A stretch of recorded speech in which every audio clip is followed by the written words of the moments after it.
Welcome to the Valley of Fire, Nevada's first state park and home to some of the most epic landscapes you will ever lay eyes on. Just a few of the things you can find while visiting here include massive rock formations, Native American petroglyphs, abundant wildlife, and stunning hikes. In this video, we will take you along with us as we spend a day exploring the park and teaching you all you need to know about visiting this wild landscape. Let's get into it. Located just an hour outside of Las Vegas, the Valley of Fire State Park is open from sunrise to sunset and has a $15 entrance fee per vehicle. As soon as you enter the park, you are met with incredible views as you wind down the scenic road amongst towering red rock formations. Anytime we visit a new park, we always recommend to start at the Visitor Center, and we especially love this one because around back we found this beautiful area with lots of adorable little chipmunks and birds. While here, you'll find lots of interesting information about the park, a small gift store, and a place to fill up water bottles, which you'll definitely want to do because it can get quite hot here, especially in the summer. If you're not sure what to see, be sure to talk to the rangers to get tips and suggestions, but we also love that they have these handy little guides you can just grab that gives you pre-planned itineraries. After getting ideas of spots to check out, we hopped back into the van and made our way to the first destination. The first stop we are making is here at Seven Sisters Rock Formations. It's a picnic area and it's a viewpoint, so you can have lunch here, get some shade, relax, and also enjoy the beautiful Seven Sisters Rock Formations.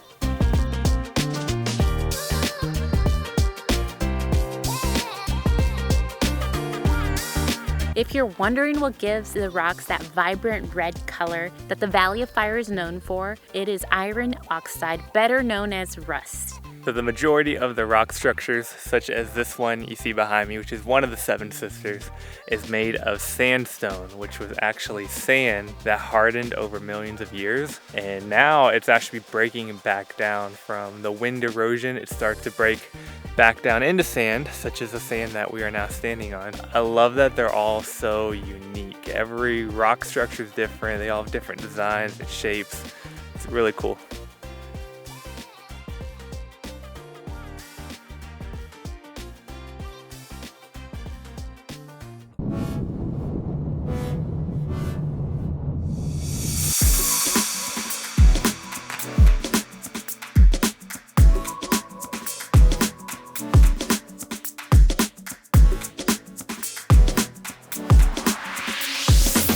Next stop, we are now at Mouse's Tank, which interestingly enough is named after an outlaw that used to make a hideout here back in the 1890s. And I'm really excited because there's Native American art, which are petroglyphs along the way, so we're gonna get to see some of that. And it's a super easy hike. I think it's only 3/4 of a mile round trip, so you can knock it out real quick. Let's go check it out.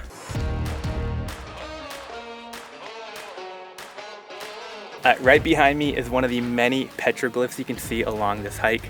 These were carved between 2,000 to 4,000 years ago by Native Americans that used to live here. As you can see, there's some carvings that look like bighorn sheep, which is something they used to actually hunt back in the day. And they carved this into this black material, which is called desert varnish. That's their canvas that they use. This actually naturally occurs, and it's buildup of bacteria that accumulates on the smooth surfaces of the rocks. Really cool though, and you can see a lot of these all along the trail.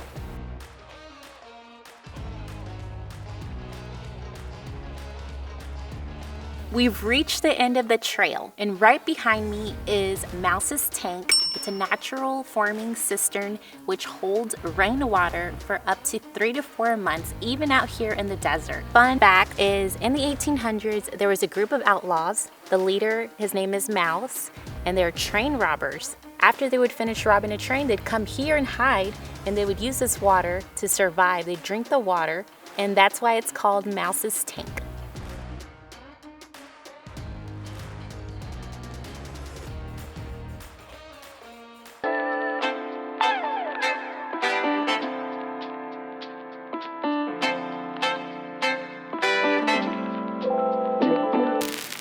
We are now at White Domes Trail.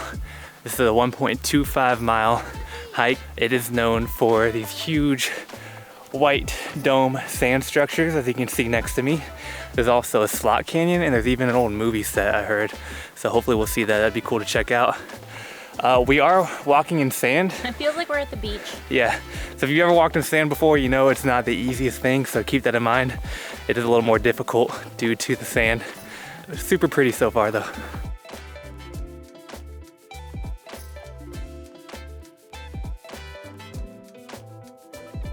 Right behind me is what remains of an old movie set. This is actually from my 1965 movie called The Professionals, which was an old Western movie.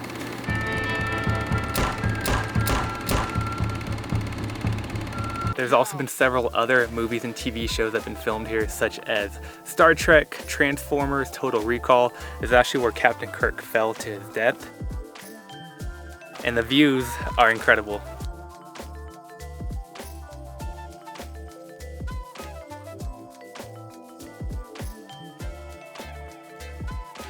Check out this slot canyon right behind us. It's so beautiful. This was actually created from millions of years ago. This was actually used to be underwater. This was an ocean bed. And I think this was created from the water, moving through like weaker points in the rock. And now it creates this beautiful, scenic, Instagram-worthy shot.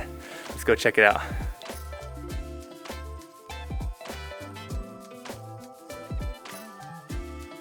We recommend coming to Valley of Fire in the spring or the winter, preferably the fall or the winter actually, because you might find yourself jogging like I'm about to because it's so nice out.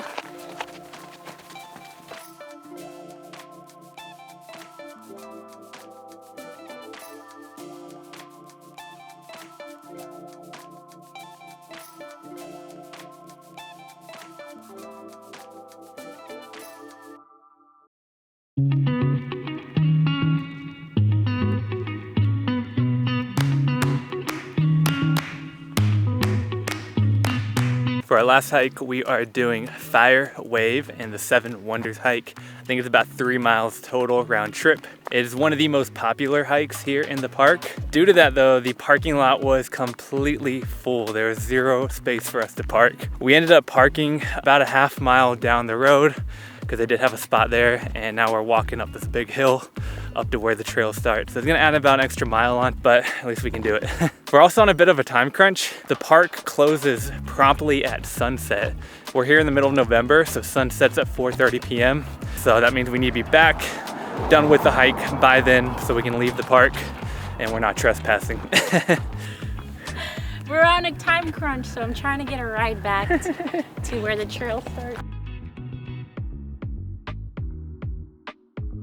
All right, we finally made it to the start of the trail.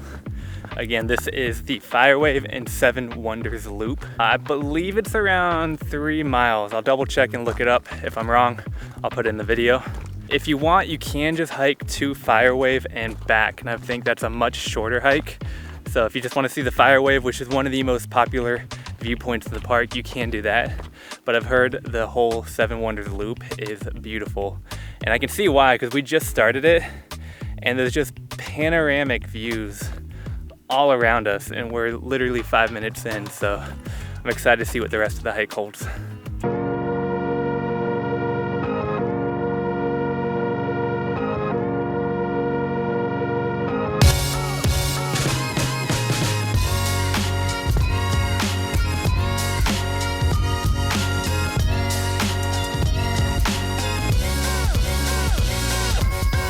Funny story. This trail and the White Domes Trail actually intersect at one point and go like right next to each other. And without realizing it, we went onto the White Dome Trail instead of the Seven Wonders Trail. And we're walking through the slot canyon and we're like, this looks just like the one from the White Dome Trail. And then we look down at the All Trails app and it's like, yeah, you're off trail. You're on the other trail. So now we're walking back to get back to the Seven Wonders Trail. So learn from us, follow the map, and don't get on the wrong trail. It's gonna be a lot longer hike, but it sure is pretty.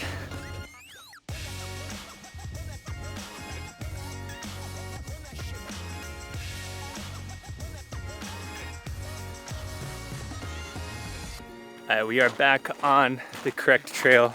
We're back on the loop, and it is so pretty. Very exposed though, so definitely recommend like some hats, sunscreen, Lots of water, especially if you're gonna be doing it like during the summer months. Even here in the middle of November, it's pretty hot out, but so worth it. Well, this is Nara's Part Adventure. We finally made it to the Fire Wave. This is it. This is the major attraction. I can see why. It's beautiful.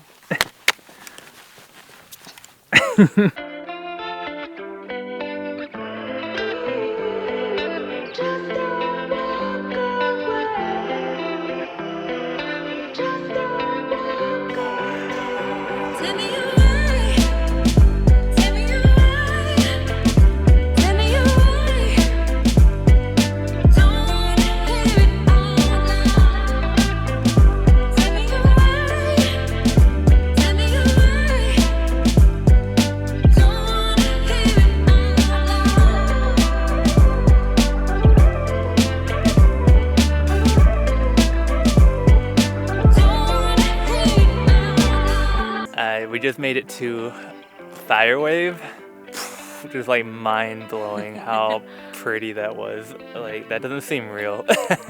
You have like this, just the striations of the rocks, and then the background, like the panoramic mountains behind it. And I think we got here at the perfect time. It's like a little before sunset. I think we're about an hour from sunset. So we got really good lighting. I would recommend to either do it in the morning or more in the evening, because I think it kind of lights the rocks up more and gets more of that fiery look.